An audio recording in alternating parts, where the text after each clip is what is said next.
બનાસકાંઠા કાંકરેજ તાલુકાના મુખ્ય મથક શિયોરી થરા હાઈવે રોડ ઉપર ટ્રેલર પલટી ખાઈ જતા ચાલકનું ઘટના સ્થળે મોત।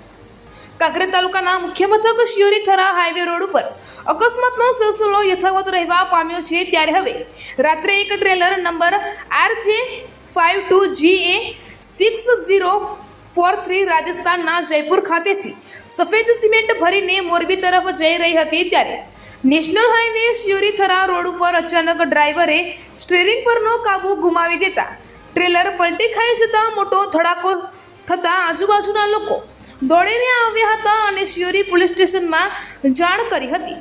ત્યારે શિયોરી પોલીસે ઘટના સ્થળે પહોંચીને વધુ તપાસ હાથ ધરવામાં આવી હતી અને મૃતક ટ્રેલર ચાલક રામસિંહ મીણા 40 વર્ષીય યુવકને પીએમથી ખસેડવામાં આવ્યો હતો।